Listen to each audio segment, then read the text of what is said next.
I'm John Strum, and this is RealTalk MS.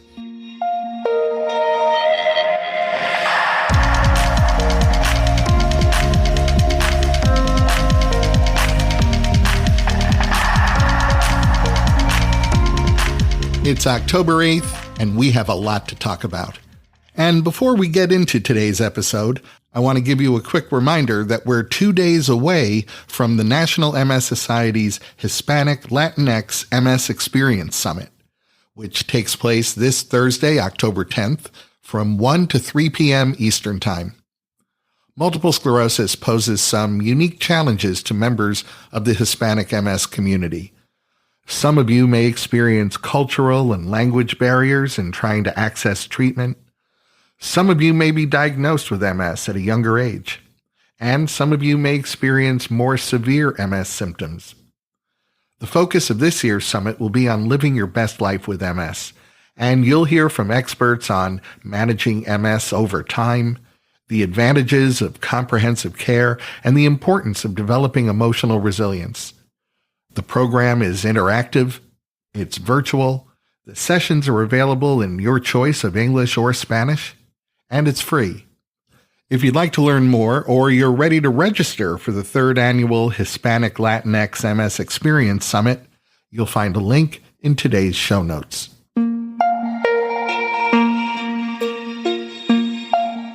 The past couple of weeks have taken me to 2 back-to-back conferences that, while requiring that I spend more than my fair share of time in airports, were both highly rewarding. First, there was a trip to Copenhagen, Denmark to attend ECTRIMS, and I hope you've been keeping up with the ECTRIMS Extra conversations that we've been posting. This year's ECTRIMS meeting included some major announcements, and these ECTRIMS Extra conversations give you an opportunity to hear directly from the researchers who were at ECTRIMS making those announcements. Following the ECTRIMS meeting, I found myself in Pittsburgh, Pennsylvania, attending the University of Pittsburgh's biannual conference on caregiver research. And I want to spend just a couple of minutes sharing my impressions of the conference and some thoughts on MS caregiving. While ECTRIMS is the largest MS research conference in the world, the Caregiver Research Conference was quite the opposite. I found myself among about 200 academic researchers, as well as some leaders of caregiver support organizations. And I found myself arriving at the same conclusions that I arrived at 2 years earlier when I attended this same conference. There really isn't a shortage in caregiver support programs. And there isn't much of a mystery surrounding how caregivers get to the point of feeling overwhelmed or even burned out from their caregiving responsibilities. The evidence, insights, and proposed solutions are already in place. But what's missing is a way to effectively put it all into practice. And I think maybe I can understand why. So I'll share a disclaimer here that these are my opinions on caregiving, opinions based upon conversations with many MS caregivers, along with my own 20-plus years of experience as my wife's caregiver. And what I've often seen and heard is that too many caregivers fail to ask for help until they're already feeling overwhelmed or experiencing what's known as caregiver burnout. And honestly, that's rarely the time to try to teach anyone new skills. It's a bit like offering swimming lessons to someone who's drowning. At that point, what they're really hoping for is to be saved. And the challenge of providing support for MS caregivers can often be even more difficult than it is in the case of other chronic illnesses. MS impacts women almost 3 times more often than men.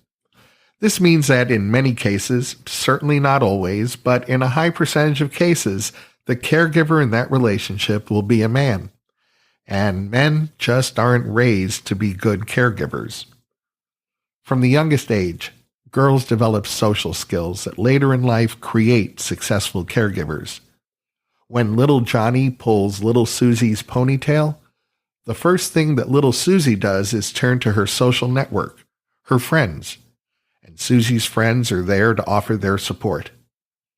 A few years later, when Johnny asks Susie out on a date, The first thing that Susie does is turn to her social network and share the news with her friends.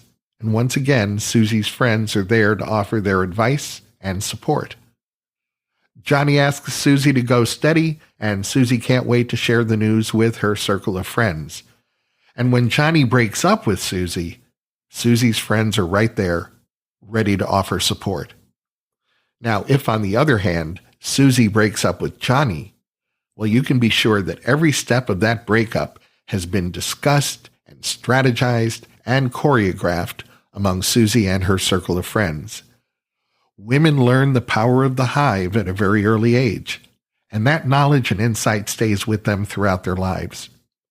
Men, on the other hand, are encouraged to shoulder their own responsibilities to the point where asking for help is seen as a sign of weakness.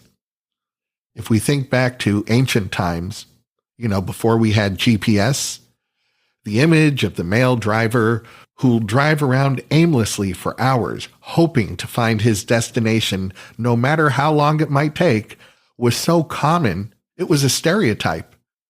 The guy refusing to ask for help became a cliché. Unfortunately, this is the same way that many men approach caregiving. And the problem is that successful caregiving requires knowing when and how to ask for help. And let's also remember that men typically like to fix things, and MS isn't something that they can fix. So a male caregiver is faced with a situation that he can't solve, and a situation that over time can grow to feel overwhelming. Too often that means he leaves the relationship, and that unfortunate fact is supported by evidence. Fixing that situation is a heavy lift. To begin with, our healthcare system is focused on the patient, but we know that MS affects families and not just the individual patient. It doesn't take much to understand that the well-being of a patient day to day largely becomes a function of the well-being of their caregiver. In other words, supporting the MS caregiver leads to better outcomes for the MS patient.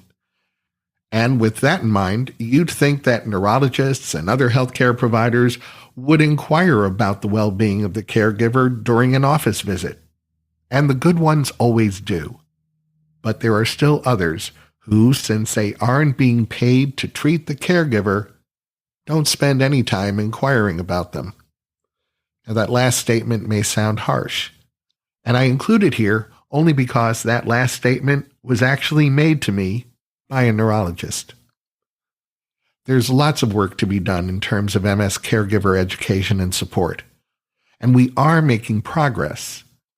I'll commend Alinker MS for hosting a website called the MS Care Partner Connection.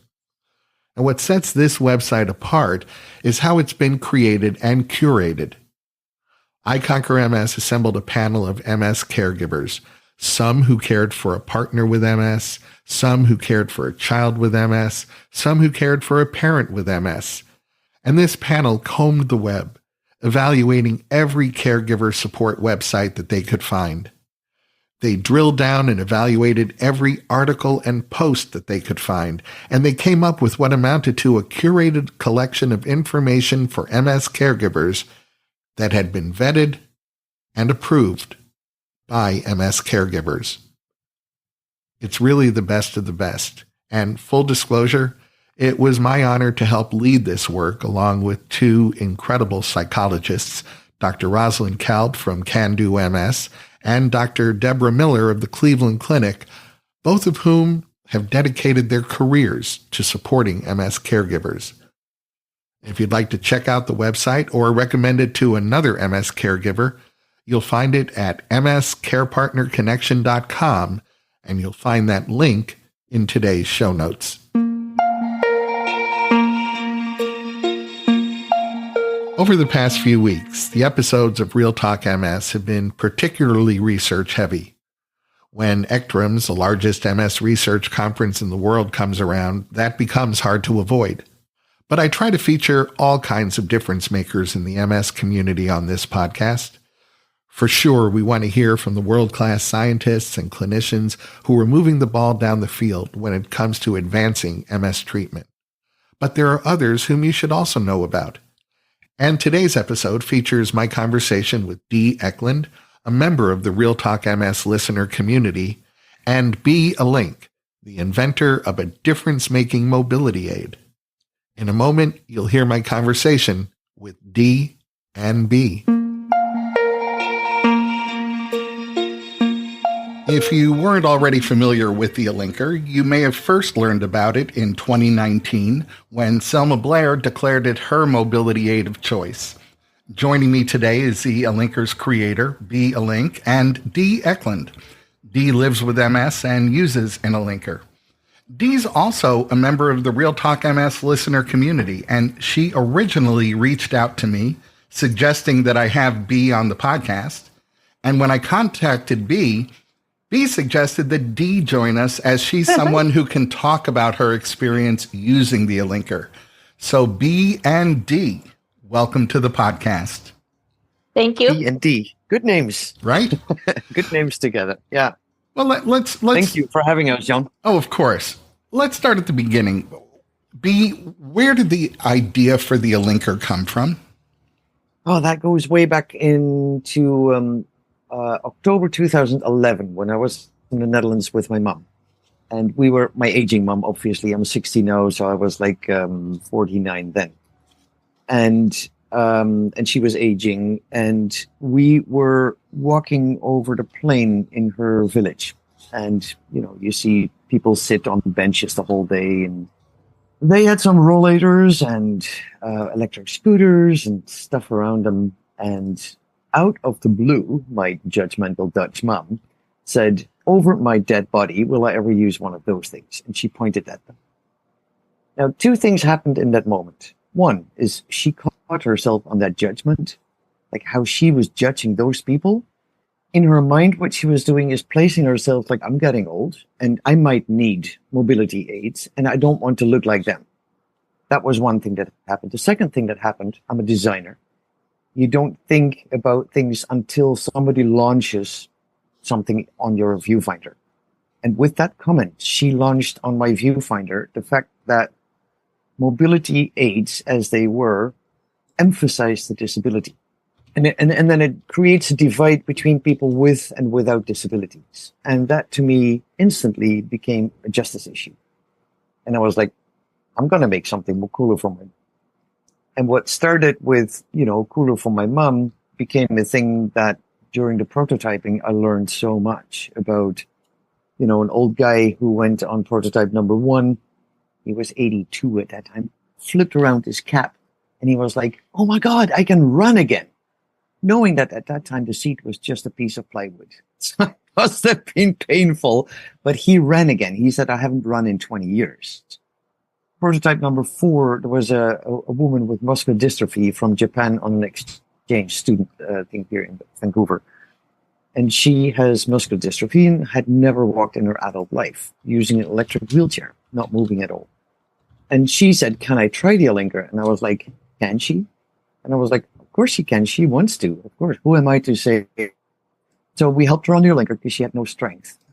And then I still get emotional when I think about that. She said, "I feel so tall. I feel so tall." And then she said, 60% of people that use wheelchairs can still use their legs, but there's nothing available to them to keep active with their legs to complete the feedback loop to the brain and have the full circulation in your body and be at eye level. And so with every prototype, there were 7 conceptual prototypes and then 7 pre-production prototypes.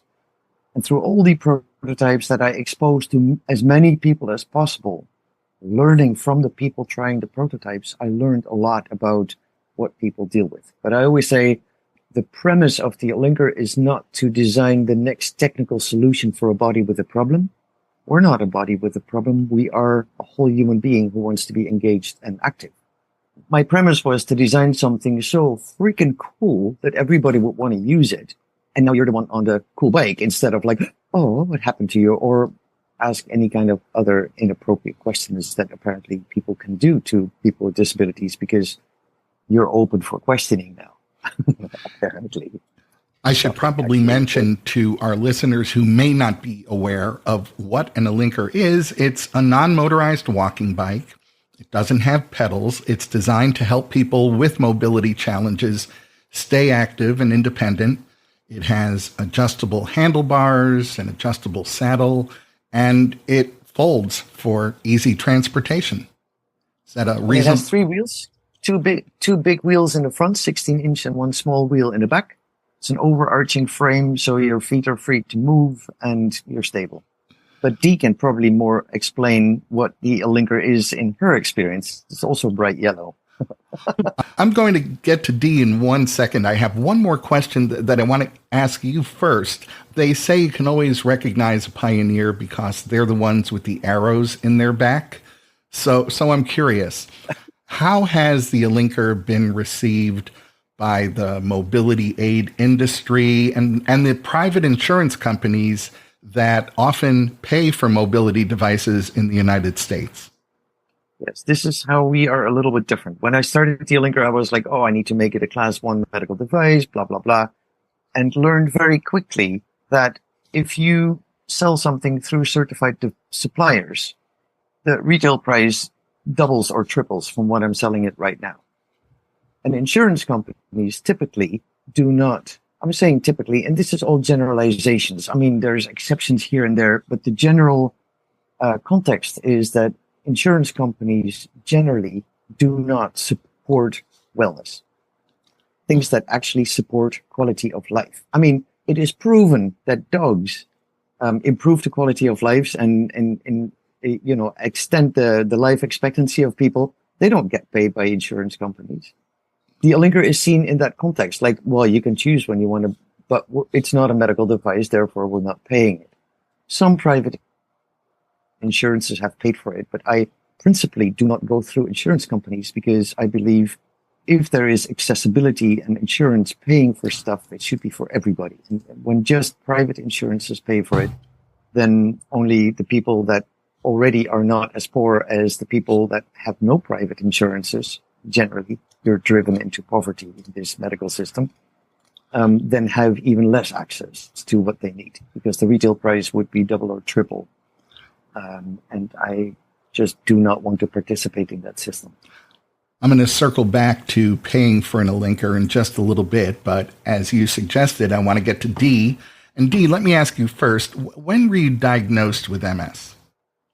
In 2002. It was actually my birthday. I know how that is. Interestingly enough, my wife was also diagnosed with her MS on her birthday. Let me ask you, what made you think about trying an Alinker for mobility? I was just having such a hard time I have both a hyperextended knee and drop foot. So my entire left leg is basically braced up all the time. And when you walk with that much stuff attached to you, it's hard. It's not easy. And like B was mentioning, like people stare at you and they're like, are you some sort of a sci-fi freak show or something? They just stare. And not only that, you can tell, like sometimes people, like you're walking down the sidewalk and someone sees you coming. They do whatever they can to avoid you because they're afraid of you. It's just kind of weird. But when you get on the Alinker, you can just move. I actually don't even need my knee brace, which is the most amazing thing. I only need to wear my drop foot brace because the knee is at a position where it's bent normally and it doesn't hyperextend when I'm on the Alinker. And nobody stares at me anymore. They're staring at the Alinker like they're like, wow, and they want to come. They don't want to avoid me. They want to come up to me and say, what is that? This is the coolest thing I've ever seen. And so it's just the perception that you get from onlookers is just completely different. And it's so freeing, like being able to move. I mean, I sometimes go too fast where I can actually pop a little bit of a wheelie, which I don't do too often, but just because I'm just so excited and I run really fast, too fast sometimes. But It's really fun, and it's just so freeing. I actually go fast enough where my hair will blow from the wind. I mean, you can't do that with all those braces. And there's never been a time where I've had my hair blow from me walking fast with braces on. That doesn't happen. You walk slower, so much slower with braces on than anything. So it's so freeing to be able to be on a Alinker. It's amazing. I was going to say compare, but I think it's going to be more contrast the difference between your world before the Alinker and your world since you started using an Alinker.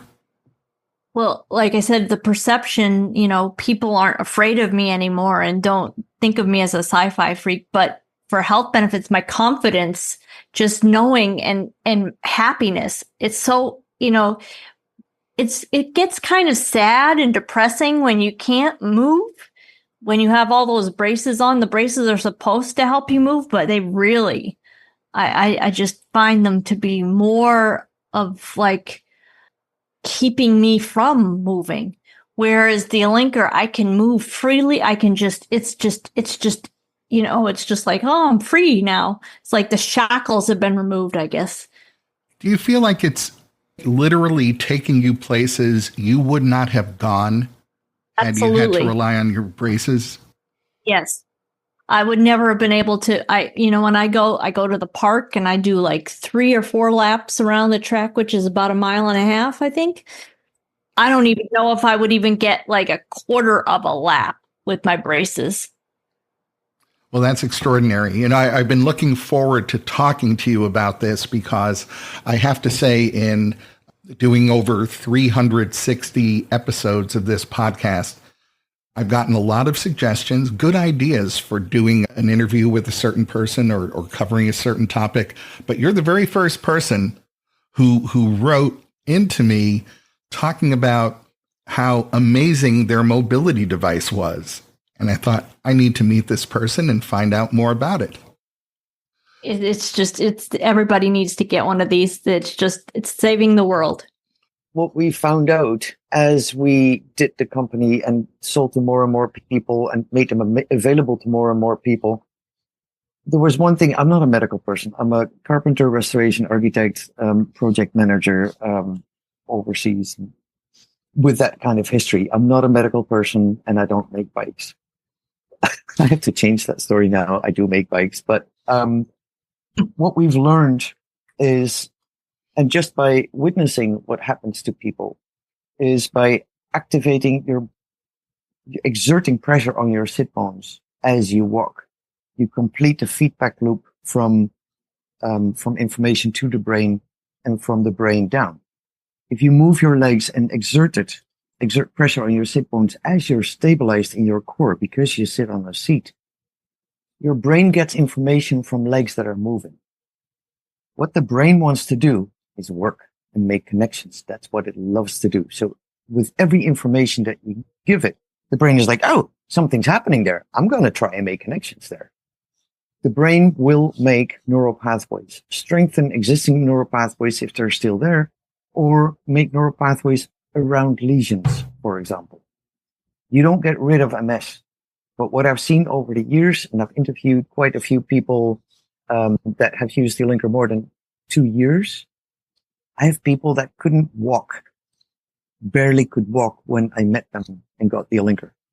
I was lucky to meet quite a few people that got the Alinker. And one person in particular I'm thinking about now does marathons. She did the 50K Marine Corps marathon, 50 kilometers within 3 hours. She has full-blown MS and can barely walk. If she walks, she has those braces on her knees that actually give her the electronic read of what her legs should do. So it actually kicks the lower legs out to make the gait. She doesn't use them on the Alinker, but she does 50 kilometers and other marathons and other runs with other Alinker users. They have organized that they now do Disney runs, 5 and 10 kilometers with other Alinker users. Disney now has officially allowed Alinkers to do the Disney runs. These are people that can barely walk. But because it activates the brain, what we see is that people walk better without the Alinker after using the Alinker. And that just proves the whole concept that you can relearn certain things, reroute pathways, and how the Alinker activates the brain so it will actually help you walk better without the Alinker. My listeners know that I like to rely on evidence-based information. So I'm curious, has there been any third-party studies done to evaluate the benefits of using an Alinker, maybe compared to more traditionally designed walkers or other mobility aids? We are currently doing a research study in collaboration with Stanford University. That is possible because a professor at Stanford would be in a wheelchair 100%, like full time, if it wasn't for finding the Alinker and keeping her job, for one thing, being able to do 10 miles a day. She's the fastest professor on campus. She talked to her orthopedic surgeon and was like, we need to do research with this thing because it is incredible. The medical system, somehow, the whole narrative in the medical system is a certain way. And that medical system, I have learned over times, like if there is a physiotherapist that totally gets it, it's generally because one of her clients came in with an Alinker and said, like, you have to look at this. This is amazing. So it is really hard to break into a medical system and get research done that actually shows things that the medical system not necessarily wants to have proven. Read between the lines.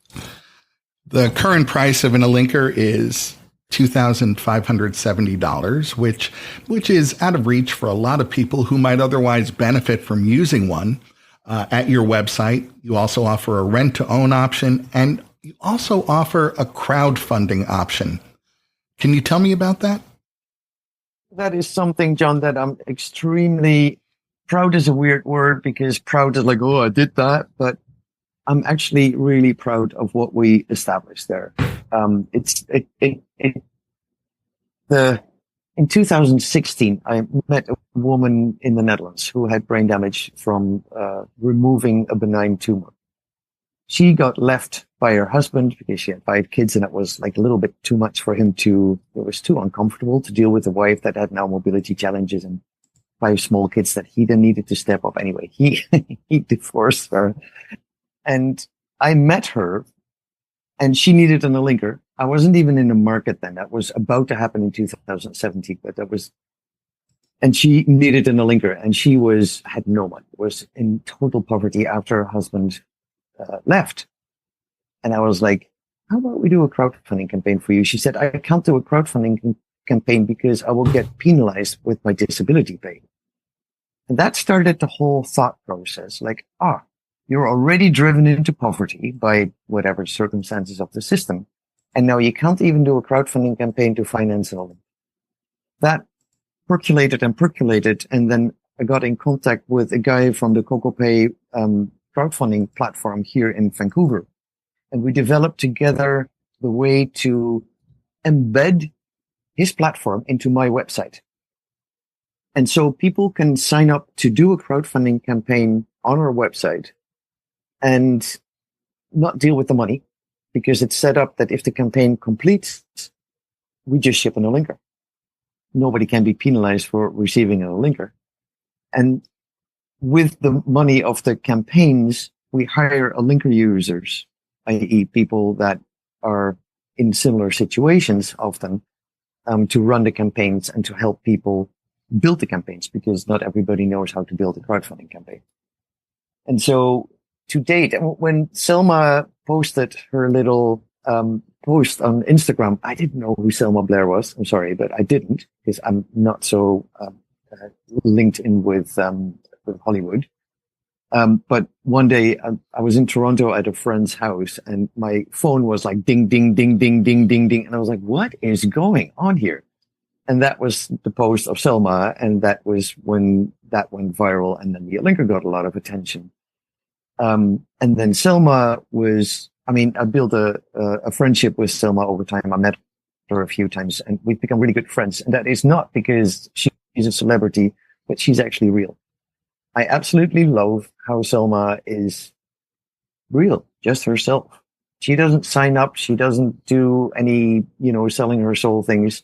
She is just who she is. And she uses the fact that she has now diagnosed MS as a way to pave the way for people with MS to have more of a say in their lives and claim the things that they need to sustain their lives and have access to better wellness. So she is a big proponent of the Alinker.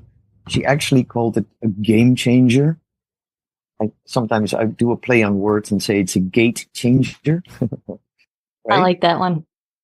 And so Selma got herself behind the campaigns, and she was like, let's just do this. And she was going through the whole stem cell treatment. She was in bed most of the time in Chicago. And the fact that we did the campaigns and she got involved and was a voice in that whole thing, got connected with the people that did the campaigns, it helped her mentally a lot to go through that whole chemo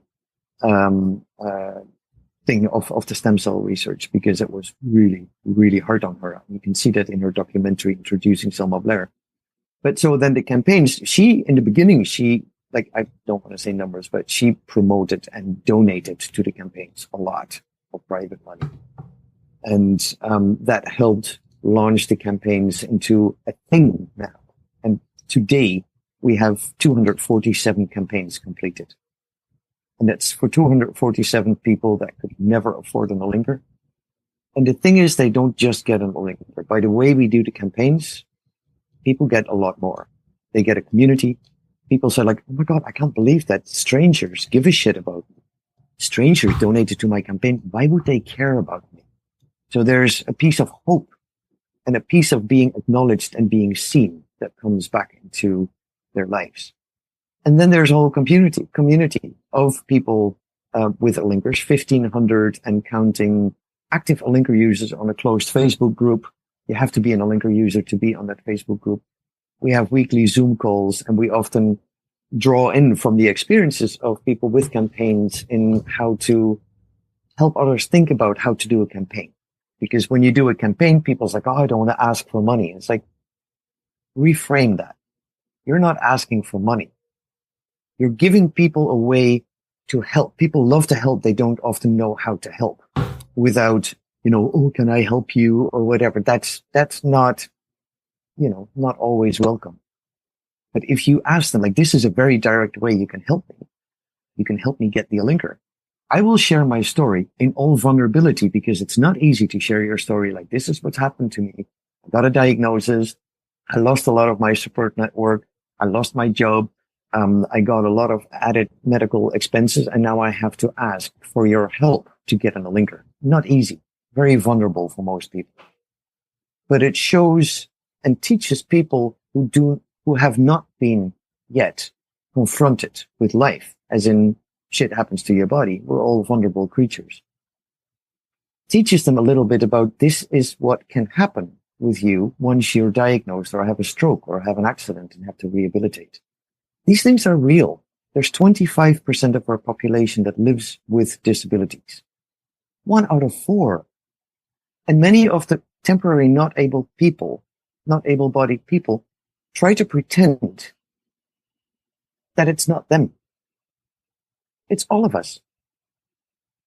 I can get a stroke right now. You know from experience, John, that it can happen to your wife. Dee knows it from experience. You don't need to be 80 to deteriorate. Living with diseases or with the consequences is not great. At the other side, you learn a lot about life and about people. And I've had people say to me, like, thanks to my MS, I have actually become a better person because I know a little bit more. I don't take things for granted. And it's not to thank the disease. You totally get that, right? But it's more like sometimes you hear people, I survived cancer and now I value life. It's like, why didn't you value life before? Did you have to survive cancer to value life? And so showing what it means to live with a disease and having to ask for money does two things. You generously offer insight in what can happen to anybody, and they And you offer a chance for people to help what they love to do. People love to be part of something. So that's what the campaign says. And 247 people and counting. We've got a collective campaign that people can donate to, or we've had corporations in the past that can make big donations or bigger donations to the collective campaign. That if an individual campaign is struggling a little bit, we make an offline behind the scene donation from the collective campaign to support the individual campaigns to make sure that nobody is halfway through and left alone. So that's what we're doing. Where can people find out more information about the Alinker, learn more about the crowdfunding option, and see everything you have going on? On a website. It is alinker.com, alinker.com, and it will redirect to thealinker.com, or when you're in Canada, to thealinker.ca. And it has every information there. For rent to own, we sell gently used ones, and a gently used one, they're very, we took a lot off the price, and the gently used ones are Alinkers that exclusively come back from 15-day return policy. But you get them for a lot cheaper because that's a way we can make them more accessible. Rent to own is at 0% interest. So you pay ultimately the same, a down payment for 4 months rent. After that, you can decide whether you keep it or not, which is also for rehabilitation, a sort of, threshold time, 4 months. And then you pay 8 equal installments, till you complete, the price. So it's a sort of a payment plan, but with a minimum threshold.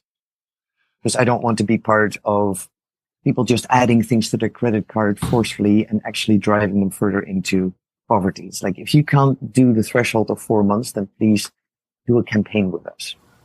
Well, B&D, I want to thank you for helping our listeners gain a better understanding of what the Alinker is all about. And thanks for talking with me today. Thanks Thank so you, much, John. Thank you, Dee. Thank you, B. Have a wonderful day. Thank you. That's going to wrap up this episode of Real Talk MS. Real Talk MS is powered by the National MS Society. And you can share this episode of the podcast by letting your friends or family members know that all they have to do is point their web browser at realtalkms.com/371. You'll find that link in today's show notes so you can easily copy and paste it right into an email or a text. And if you have a minute, I hope you'll visit the Apple App Store or the Google Play Store and download the free Real Talk MS app for your iOS or Android smartphone or tablet. It's the best way for us to stay connected. The app will automatically download the latest episode of Real Talk MS. You'll be able to access any of our past episodes. You'll be able to save your favorite episodes. And it's a great way for me to share bonus content with you. The app is free, so I hope you'll download it today. I'm John Strum. Thanks for listening. Stay safe and make healthy choices.